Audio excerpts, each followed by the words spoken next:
everybody, it's me Ghost Critic. It's time to review and give you my thoughts on some comic books that I read over this week. If you've already seen my Wednesday pull list video, you already know what I've read and what was actually missing. More about that at the end of the video. I think there was 8 books to read this week, so let's kick off with A Walk in the Woods. Yes, it's issue 4 from James Tynion IV, our kind of sci-fi abducted alien worlds, crazy mythology, scary monsters, strange pyramids, and a death. Yes, the kids have been in danger from the very start of this book, but as far as I remember, no one has actually died of any kind of significance. It all changes here. The main bulk of this book is our kind of team of explorers, that group of kids that decided to leave the confines of the school and go and explore the woods. Unfortunately, they've been split up. We have one half of our team who are exploring the ziggurat. Basically, it's like a Mayan pyramid. And of course, as all good kind of sci-fi / horror tropes have them do, they're going to go and explore inside because, you know, it's going to be safe in there. They do find some interesting and intriguing things, especially some strange graffiti on the wall in very different languages from many different eras, and we get the idea that there have been other people on this planet before them. There is a very strange scene with one of the characters, Adrian, who, I don't know whether something kind of put images in his mind or he kind of touched some sort of artifact within there that made him see things, but there does seem to be maybe an over-looking bad guy maybe in the mix here. The other group of kids are battling off those mutated green kind of wolf-like characters, and just as it looks as though they're done for, there seems to be a saving, a rescuing of sorts. But has this been more of out of the fire into the frying pan? We now, the kind of cliffhanger shock ending, we are introduced to new characters. Our school are not the only people there, and these are very different characters. They may be alien, they may be from another time, they may be from another kind of mythology, fairy tale type fantasy genre. If anyone's read this and seen the last page, you'll probably understand where I'm coming from. The deaths, however, or death, comes from the school. We have our underground rebel alliance that some of the kids are trying to get together, as the teachers, especially our gym teacher, has taken kind of control, but in a very kind of dictatorship style. Unfortunately, they are found out, and this is where, unfortunately, one of our characters dies, and there is a kind of meeting of the minds between one adult and one of the kids. I'm really still enjoying this book. It has the genres that I like, the horror, the sci-fi. They're now throwing in a little bit of fantasy maybe in there for me. The artwork is great. It does seem to have improved as it's gone along. It's less kind of rough artwork. There's far more detail and fine-tuning in the artwork, which just makes it all the more an enjoyable experience. Definitely, I would say, go out and look for these past issues, get on board the woods and come and explore it with me.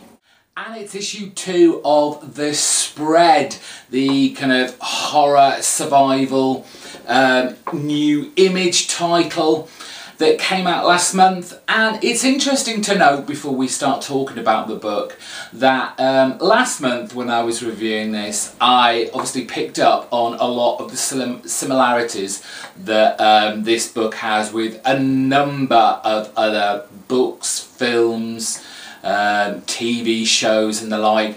And it was interesting at the back of this book that writer Justin Jordan kind of reflected on these similarities. Obviously he'd read people's reviews and read what they had described it as, and yes, he said it's very, you know, he knows that the narrative is very saga-esque. But at the same time, this book has been in the works for a couple of years now, so it's a coincidence, shall we say, that it's very much in the same style. But he does agree that this is very much like The Thing, Lone Wolf and Cub. He fully admits this. So I thought it was, I don't know whether it was needed, but it was nice to hear from the writer addressing these issues, that the book isn't wholly original, but sometimes it's more of a coincidence that it's happened. However, in the book, another great issue. I love this. I like the fact that there are more and more horror type comics coming out right now. It's not just all kind of the Walking Dead zombies. We're getting a lot more of mixture of kind of horror, and this certainly seems to fit into your kind of survival alien horror.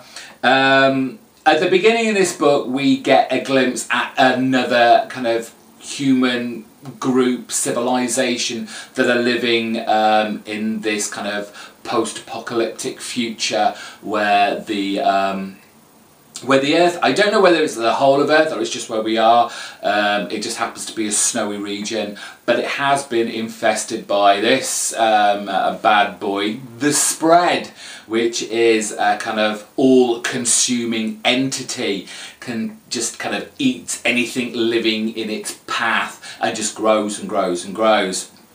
But we have this kind of settlement where it's led by a rather dashing, though quite aggressive, evil, bad man, who is the head leader of a kind of gang army of warriors. They're all quite an ugly bunch, shall we say. They're not pretty by any stretch of the imagination. There is this kind of whole dominance from this very clean, very handsome, long blonde flowing locks guy, which looks very strange. The kind of extremes that his followers, I guess you'd call them, look like compared to him. But the main meat of this book is very much about our main character, No, and his, well, not his, but the baby he has found and who he's trying to look after, given that from the last issue we've seen that this baby somehow has within it, for whatever reason we don't know yet, the ability, the kind of something inside it that kills the Spread dead. That's just it. So obviously this baby, which I know it's corny, but she's called Hope. So there is some hope that we can fight back the Spread. No goes against a huge gigantic blob of Spread, and it's gruesome, it's horrific, it's a bit vomit inducing at times, but all in a good way. The baby manages to get back with its mother after this kind of battle of man versus Spread, which was kind of a very foolhardy endeavour one person against this huge mass. But no, our main character has a very clever, ingenious plan, device in killing, and it just involves the axe and the baby. I'd have thrown the baby at it myself, but there you go. I do really like this. It's not like heavy on the brain, it's just fun, all out kind of survival horror, and you can't get better than that.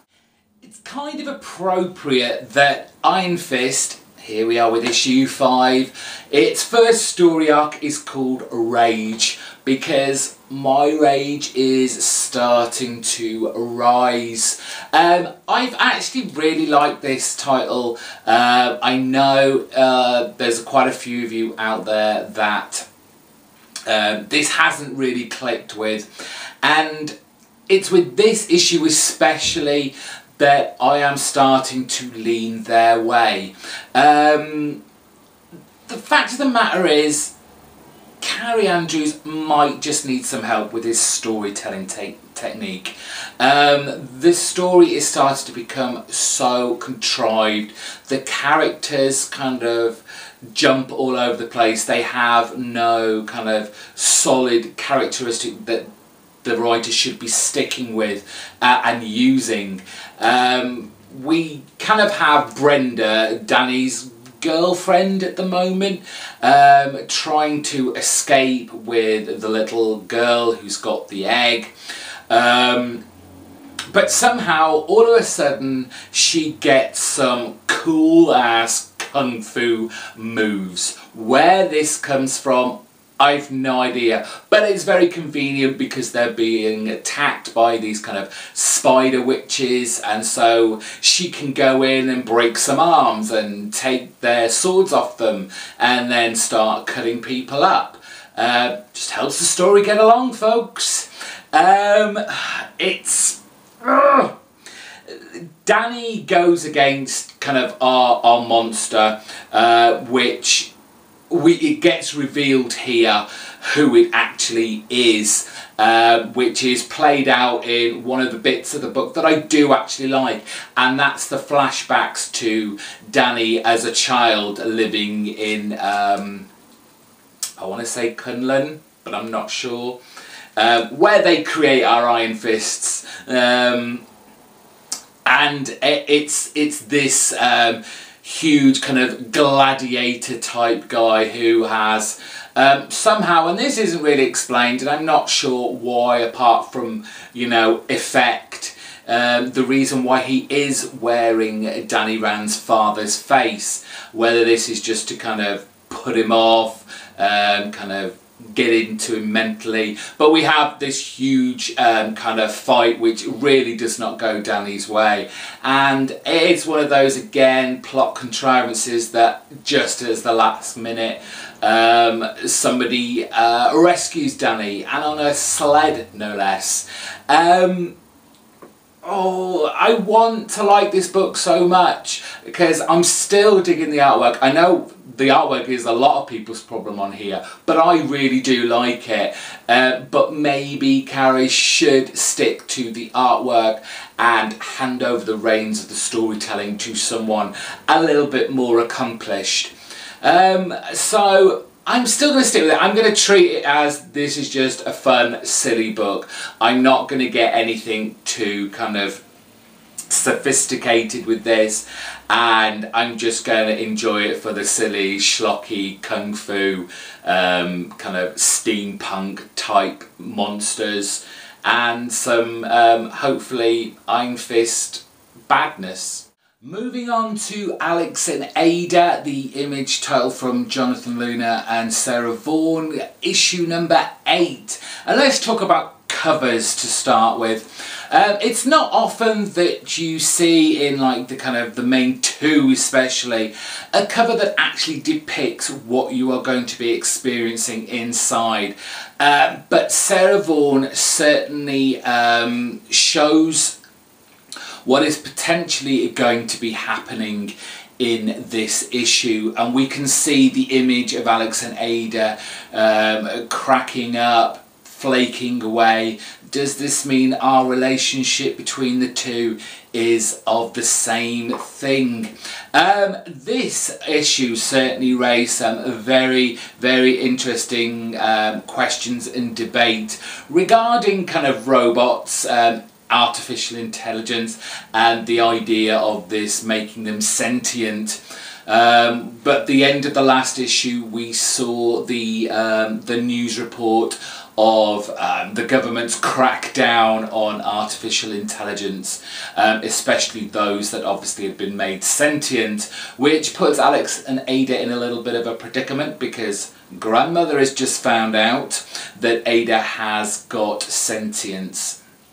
And it's this interesting conversation that Ada has with the grandmother that raises the first kind of few interesting ideas that Jonathan Luna is playing around with here.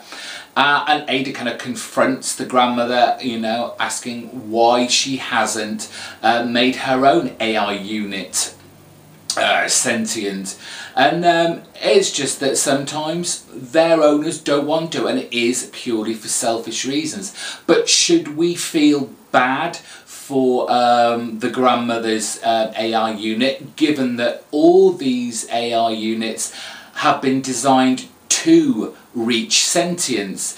Is it cruel to keep them in such servitude rather than allowing them to just be people and have their own opinions and to do what, you know, they want to do? And from this, it kind of leads, they kind of leave the grandmother and they decide to revisit that kind of virtual forum, the Degrees of Freedom.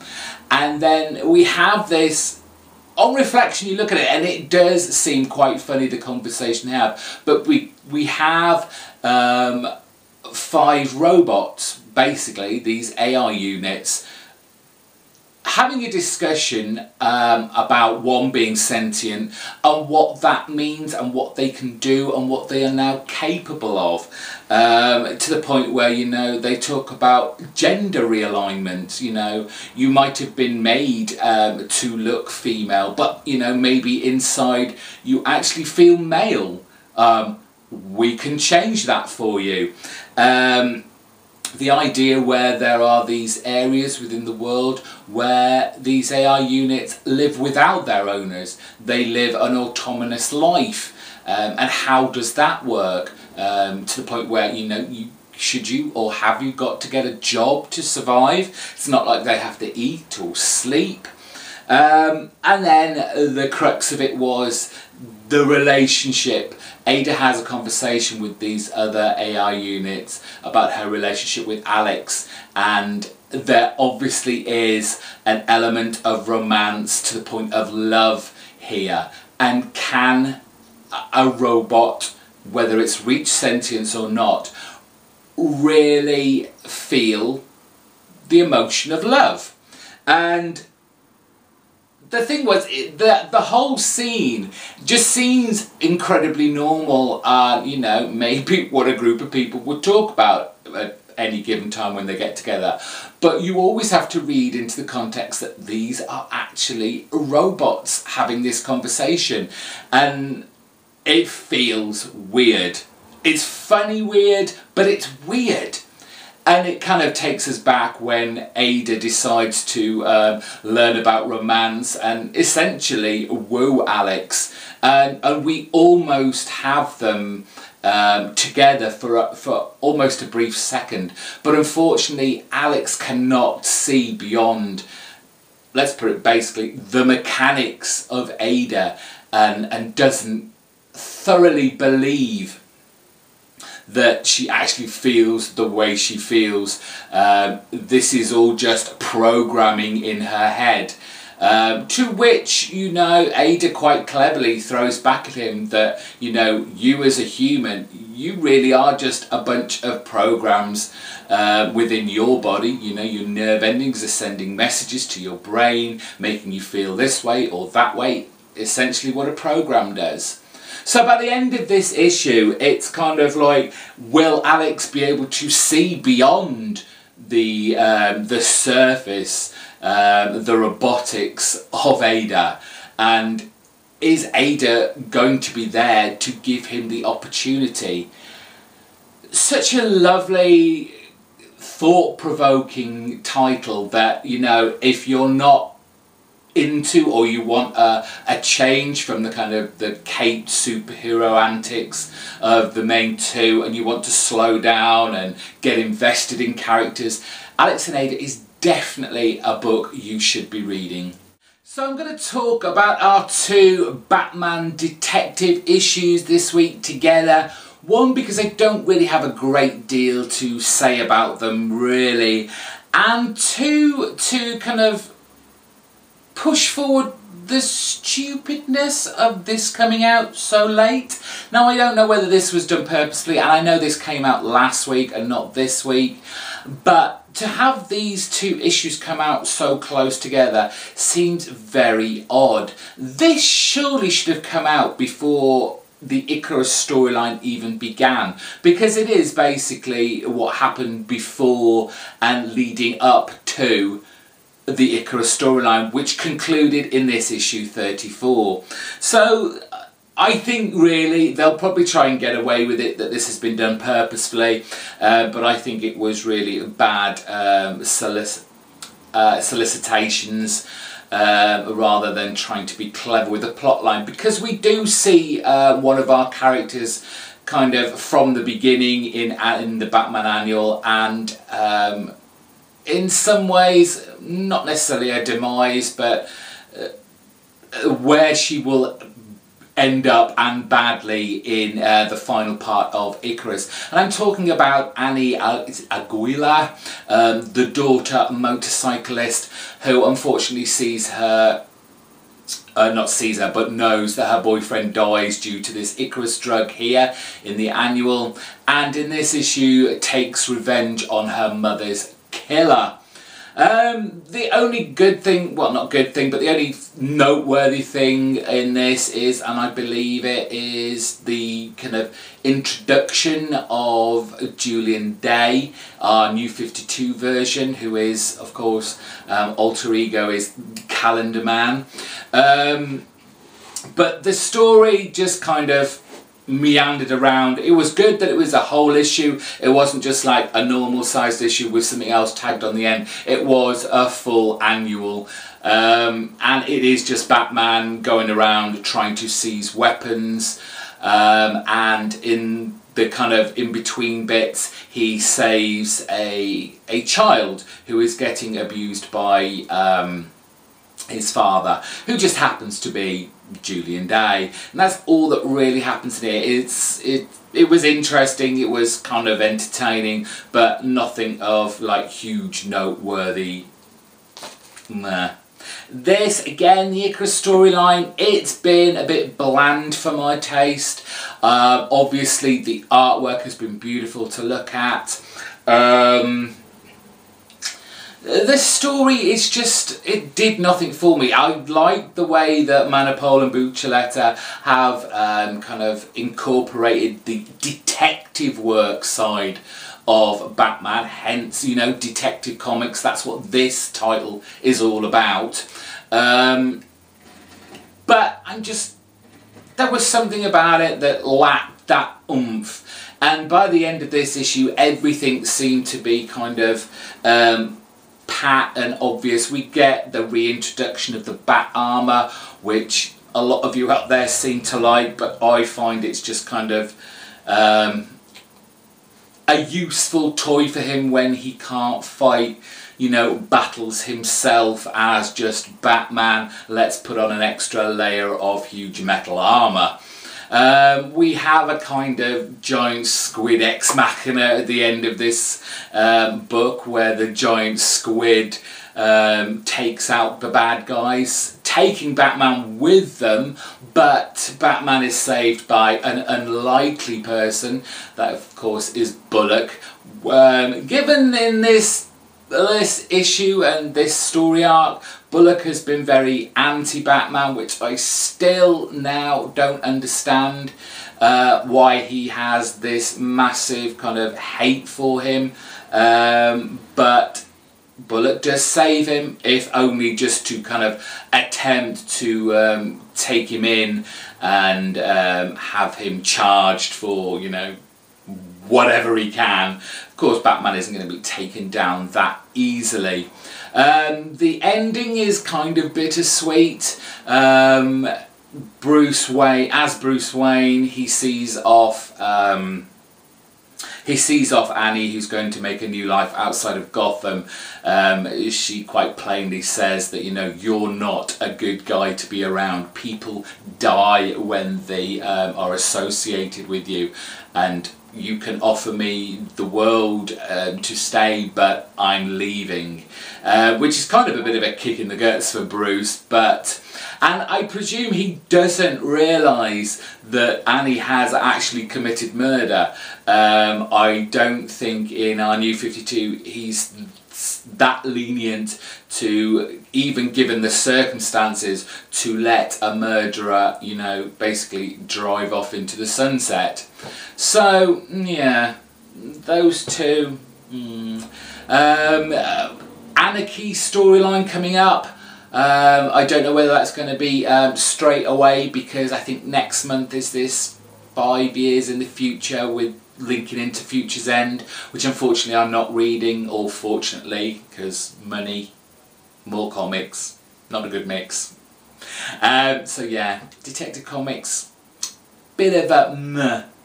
Swamp Thing, issue 34, and it's turn of Lady Weeds to try and take out Swamp Thing. And it's with this issue that Charles Soule certainly ups the ante in the kind of horror stakes for this title.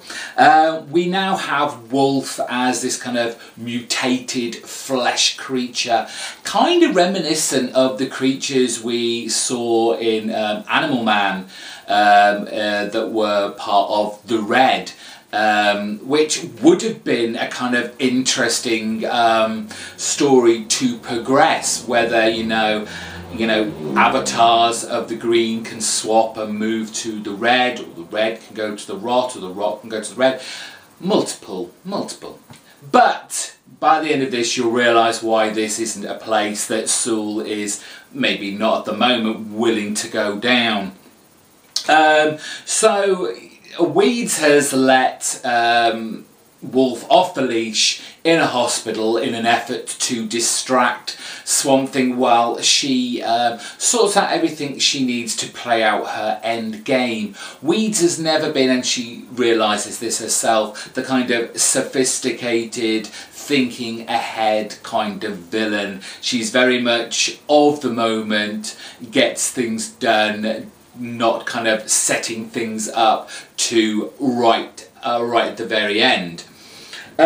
So while Swamp Thing's distracted, she's busy sorting out nefarious things to kill Swamp Thing and get herself into Swamp Thing's body so she can become again another avatar of the green.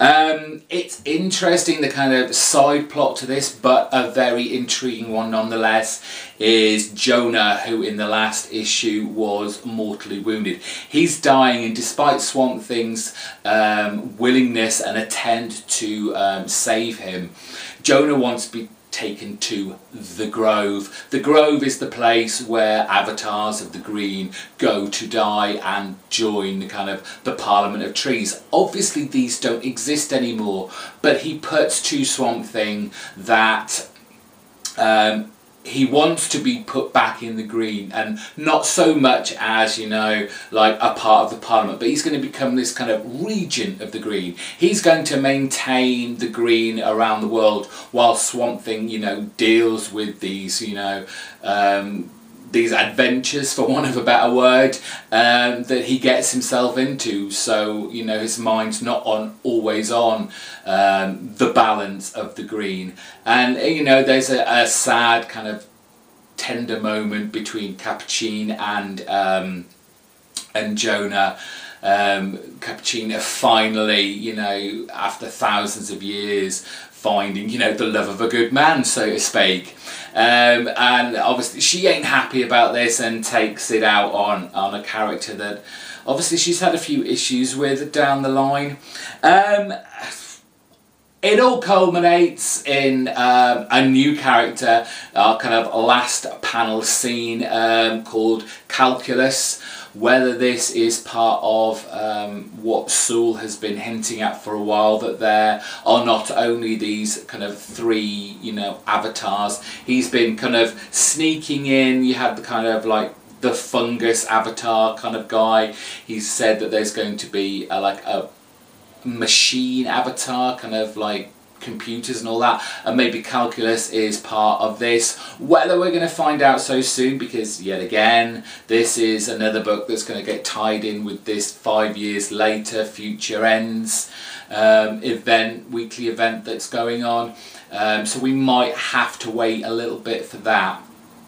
Now, despite this, you know, just being what was essentially a two-part story, and even in its essence it's really just 2 one-shots. Last issue was The Wolf, this issue is obviously Lady Weeds. I really enjoyed it. I thought it was going to be a bit of just kind of filler, but Charles Sewell has managed to, you know, still put in really interesting, relevant and not throwaway pieces to the storyline. So another great job by Charles Sewell. And finally on our pull list this week was Hinterkind issue 10. It's not necessarily at the end because it's my pick of the week, because I think most of my books, while good, there was nothing outstanding about any of them. But Hinterkind I'm leaving to last because it's the title that has improved the most over its time. I've always said, and I said this in my pull list video on Wednesday, was the first kind of story arc of Hinterkind was a little patchy, it was a little ropey, and I wasn't 100% sure whether it was going to go the distance, especially on my pull list. But my God, Edgington has pushed this book so far into being like, I'm now really excited to read this book. It's come on in leaps and bounds, and now I can say, if you can get past that first story arc, because I think you do have to read it to kind of get the kind of setup of your characters, who they are, where they're from, what their motives are, and how their motives have changed over time. But I can now recommend Hinterkind as being something I think you should be reading. Not necessarily a kind of successor to Fables by any means, but it is of that kind of ilk. Now this issue, it's full of action, subterfuge, there's a death in there, and there's kind of like prophetic visions to boot. We kick off with Prospera and John fighting off the hordes of vampires that have descended on this house that they are hiding out in, and their attempt at escaping, which goes well for one of them, doesn't go so well for another. We meet up with the Queen's protector, who finds out who is behind the attempted assassination on the Queen of these kind of Hinterkind. And finally we have what appears to be a rather kind of sedate royal dinner between the Queen and her daughter, and one of her daughters and one of her sons. And you kind of, as you're listening to the conversation, you kind of get the impression that the Queen knows more than she's letting on. But by the end of the issue, you're wondering if, you know, her thoughts have come to her a bit too late. Do we have now a new Queen? You're going to have to read this. I enjoyed this title so much this month. I don't want to sound like a broken record, but I do wish they'd find a different artist. Trafalgar Tfolgli, whatever his name is, still has this habit of the streaky painted lines for no other reason. It might be their style, but really get a new one. And we're done. Thank you very much for staying with me this far. Yes, you may have noticed Batman Eternal issue 18 wasn't in the mix there. And I only actually realised that it was missing from my pull list when I finished reading my books yesterday. I kind of went, oh, Batman Eternal, where's that? So I'm going to have to pop into town tomorrow and have some words with my comic book guy. I probably won't get round to reviewing this, or I may just throw it in next week's video. But we are here, we're done now. Thank you very much for watching, listening, giving me a subscribe if you like what you saw and you don't want to miss out on anything else. The Monday question of the week is still open. I've not done my video for that yet, so it's still a chance to answer the question I posed to you and for you to post questions to me. Give this video a thumbs up if you enjoyed it, and comments on what I thought about the books, if you're reading them too, or just general opinions about the books. All welcome in the comments section down below. So, have a great weekend. I'm going to enjoy the rest of my day off now. Bye bye.